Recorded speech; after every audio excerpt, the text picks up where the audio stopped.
Rebecca Bratter, and I am the Deputy Managing Partner for Greenspoon and Marder. Gerry and Michael. I started with the law firm when I was a second-year law student, and they have given me every opportunity in the last 17 years to grow and to do everything I've ever wanted to do here. Have you always worked closely with them? I have. So when I started 17 years ago, we only had about 20 attorneys in 2 main offices here in Florida.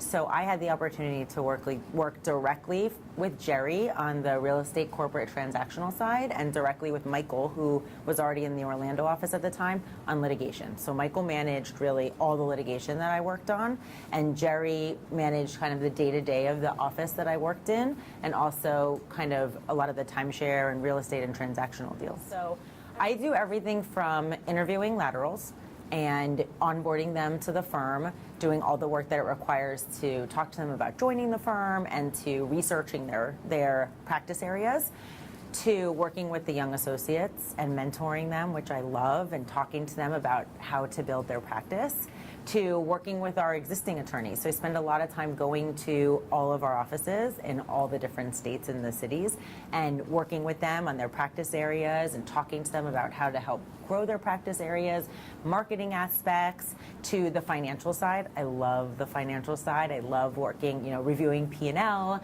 and working on the financials of the firm, or helping the lawyers to understand their financials and how their financials work within the firm. And then I could be painting a wall for Habitat for Humanity. So really, anything you can think of, and I think that's one of the things that I love about my job.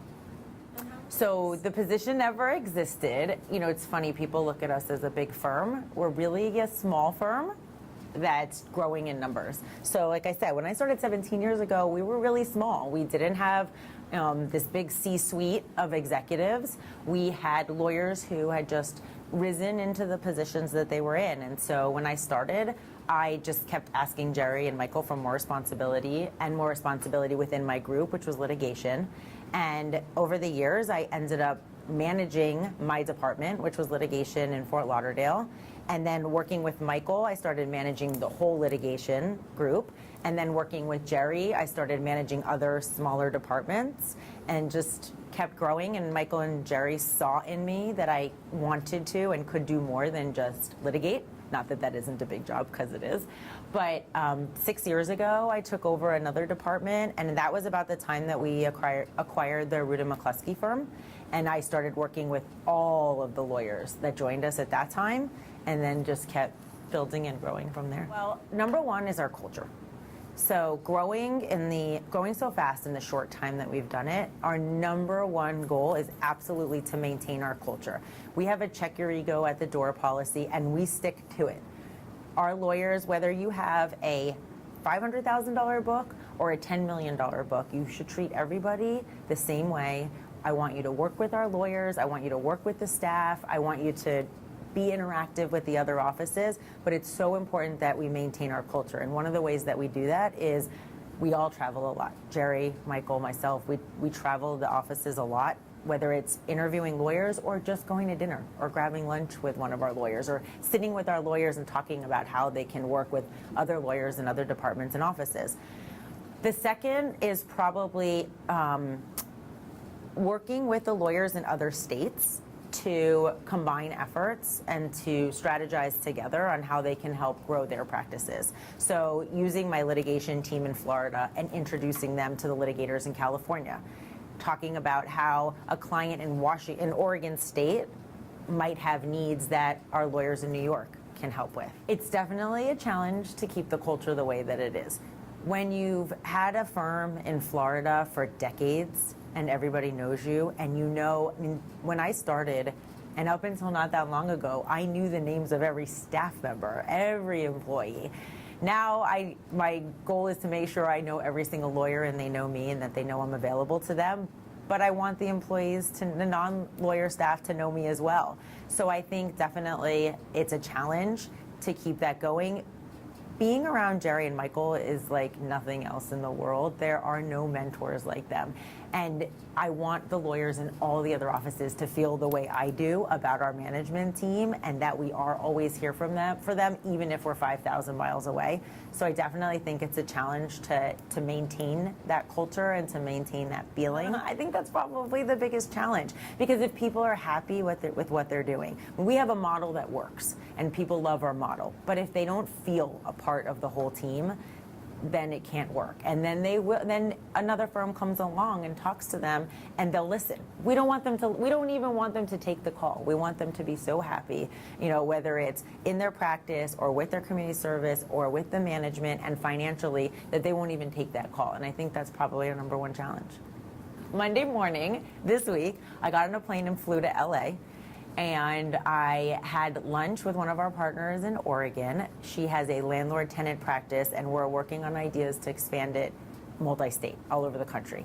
Then I met in the early afternoon with a lawyer from Phoenix who flew into LA to meet with me for an interview, and I had dinner in LA with a lawyer who we're bringing on, who brought a couple other lawyers to meet with me that day.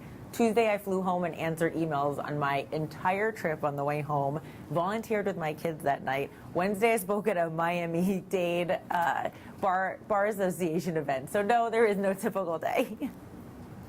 So we started Kids Can, I think it's now 6 years ago. Logan, my now 12-year-old, was coming home from a violin lesson and out of nowhere asked me if all kids could take violin.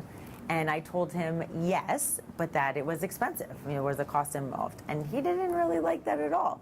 So I said, well, what are you going to do about it? And he said, well, that's it. We're going to teach all kids how to play violin. So I said, well, I have bad news for you. Mommy has a lot of talents, and Daddy has a lot of talents, but playing the violin is not one of them. So let's think, what does that mean?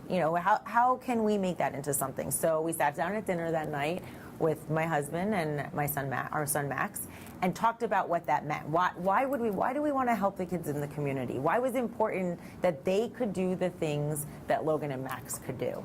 And so the next day, I went to Alan Cohn, who was and is the treasurer of iCare, and that was the example that I used. And I said, I have this kind of crazy idea about starting my own charity, but I shouldn't do that, right? And he said, no, it's a family foundation. How hard? It's not that hard. It's what I do. I said, okay. So Logan came up with the name Kids Can. We invited about 10 families to our office at Greenspoon and Marder. Logan put on a sport coat and did a presentation in our conference room, which I have on video and will keep forever. Show it at his wedding. And he did a little PowerPoint presentation, and there were two main goals. One was to raise money so that the kids could do the things that our kids could do, whether it was violin lessons or ballet lessons or theater or sports or camp or art, all of these things. And the other was to teach kids, starting in elementary school or earlier, the importance of giving back. And so fast forward to today, we've raised about $125,000. And more important, we've had 500 children throughout the community and now in other states volunteer with us. And that's really the impact to me that means the most. And we talk a lot about, changing the world. And I keep telling Logan and Max and my husband and people who ask me, if I do nothing else, then instill in my children how important this is, then I've done my job. And you know what? If there are other families who are influenced, if other people give back or they volunteer because of this, then that's wonderful.